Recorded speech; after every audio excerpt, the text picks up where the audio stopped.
नमस्कार दोस्तों, मैं सोनम जैन और आप सभी देख रहे हैं एस जे सोनम चैनल पर आप सभी का स्वागत है। जहां पर आप सभी को मिलती है हर दिन एक नई कहानी देखने के लिए।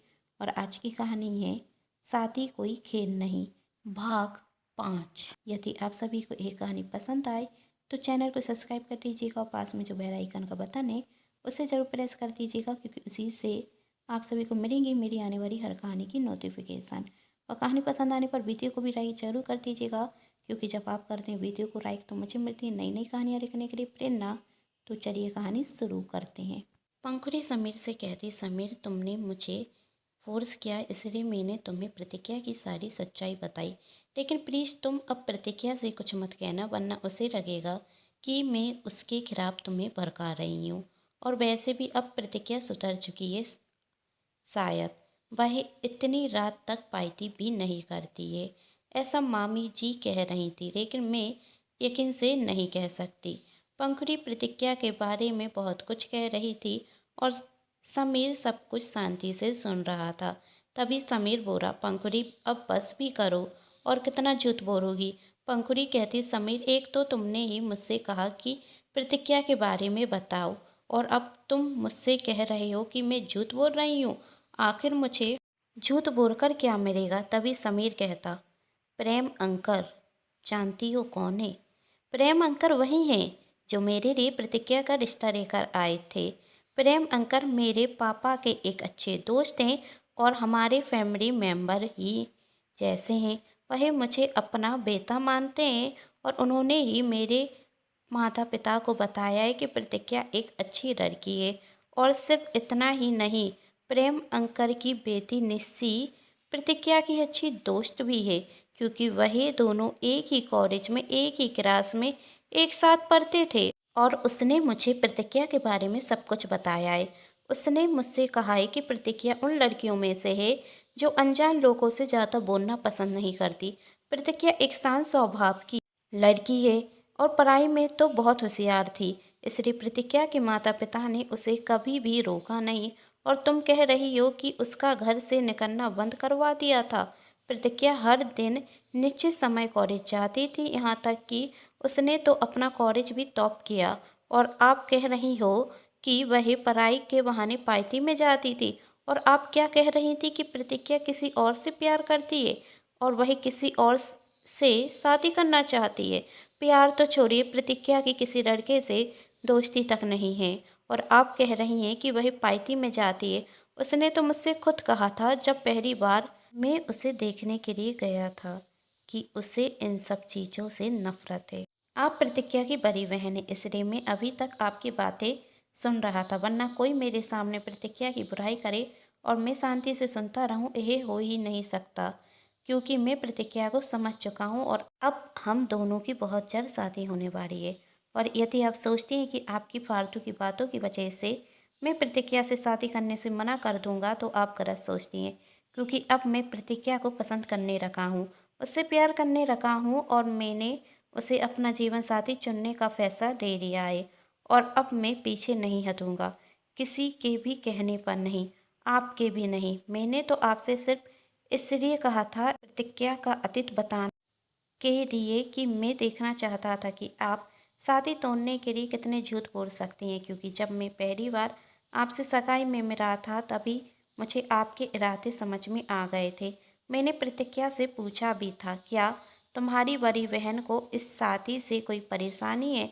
तो उसने कहा था, नहीं, दीदी का तो स्वभाव ही मजाक करने का है और वह मजाक में कुछ ज़्यादा कह देती हैं, वरना दीदी तो मुझे बहुत पसंद करती हैं, मानना पड़ेगा आपको।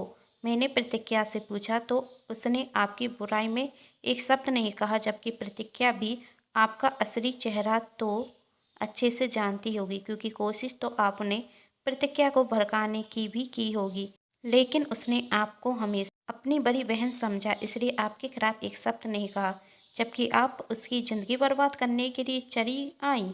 यही शादी टूट जाए सिर्फ इसलिए आप झूठ पर झूठ, झूठ पर झूठ, झूठ बोल रही हैं। मैं अच्छे से जानता हूँ कि प्रतिज्ञा आपसे छोटी है तो आपको इस शादी से परेशानी होगी, लेकिन इतनी तकलीफ कि आप उसकी ज़िंदगी बर्बाद कर रही हैं। पंखुड़ी वहाँ से बिना कुछ कहे घर आ जाती और उसकी माँ क्रांति बुआ पंखुड़ी से पूछती क्या हुआ समीर, तेरी बातों में आ गया ना। अब देखना बहुत जल्द प्रतिज्ञा की शादी टूट जाएगी और फिर मेरी बेटी बनेगी दुल्हन। तब पंखुड़ी ने आंखों में आंसू लिए कहा, नहीं माँ, ऐसा कुछ नहीं हुआ और हम चाहे जितनी कोशिश कर लें समीर की शादी प्रतिज्ञा से ही होगी, क्योंकि समीर प्रतिज्ञा को पसंद करता है। तब क्रांति बुआ कहती, बेटी तू रो मत, क्या हुआ समीर तेरी बातों में नहीं आया तो अब हम ना समीर की माँ को भड़काएंगे, वह इस शादी को जरूर तोड़ेंगी। मैं अभी यह अफवाह उड़ा देती हूँ कि प्रतिज्ञा की शादी जिस लड़के से होगी उस लड़के की मृत्यु हो जाएगी। फिर देखना कैसे कोई माता पिता अपनी बेटे की शादी ऐसे लड़की से कराएंगे जो उनके बेटे की मृत्यु का कारण बनेगी। तब पंखुड़ी ने कहा, नहीं माँ, आप ऐसा कुछ नहीं करेंगी और ऐसा होगा भी नहीं। समीर और प्रतिज्ञा एक दूसरे को पसंद करते हैं और वह ऐसी किसी भी अफवाह में नहीं आएंगे। तब क्रांति बुआ कहती, बेटा तू चिंता मत कर, तेरी माँ ने हारना नहीं सीखा और जब मैंने ठान लिया है कि जब तक तेरी शादी ना हो जाए मैं प्रतिज्ञा की शादी नहीं होने दूंगी तो मतलब नहीं होने दूंगी। आखिर तुम बड़ी बेटी हो तो तेरे होते हुए प्रतिज्ञा की शादी कैसे होगी। और अब तो तुझे भी समीर पसंद है और मैं तेरी शादी उसी लड़के से कराऊंगी जो तुझे पसंद है। अब मुझे तेरी शादी समीर से कराने के लिए चाहे कुछ करना पड़े, लेकिन शादी तो तेरी समीर से ही होगी। दुल्हन तो मेरी बेटी ही बनेगी।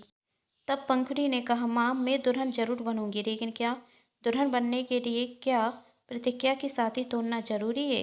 क्रांति बुआ कहती, तू क्या कह रही है, मैं कुछ समझी नहीं। तब पंखुड़ी ने कहा, माँ अभी तक तो मैं भी कुछ नहीं समझ पाई थी, लेकिन आज समीर की बातें सुनने के बाद मैं सब कुछ समझ गई। अभी तक मैंने शादी को सिर्फ एक खेल समझा था, लेकिन आज समझ में आ गया शादी कोई खेल नहीं होता कि जब मन चाहो जोड़ लो और जब मन चाहो तोड़ दो। साथ ही एक पवित्र बंधन होता है और यह किसी की बातों में आकर नहीं टूटता।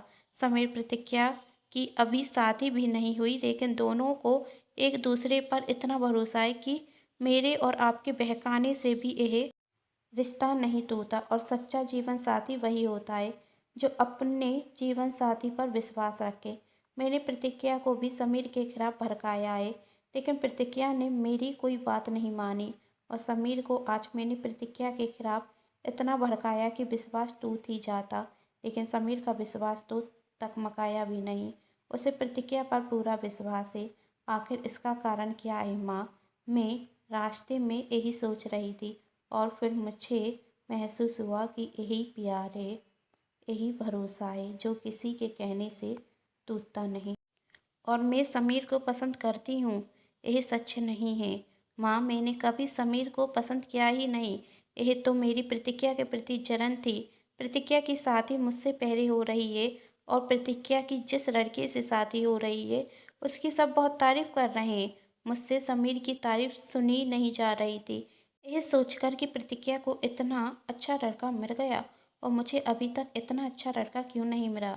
यदि मुझे इतना अच्छा लड़का मिल जाता तो मेरी भी अभी तक शादी हो जाती। बस मैं समीर से शादी इसलिए करना चाहती थी क्योंकि मैं प्रतिज्ञा को खुश नहीं देख पा रही थी, उसकी खुशियाँ छीनना चाहती थी। जो खुशी उसे थी वही खुद को देना चाहती थी। बस इसलिए मैंने आपसे कहा था कि मुझे समीर पसंद है, वरना मुझे तो पसंद और नापसंद का अर्थ भी नहीं पता।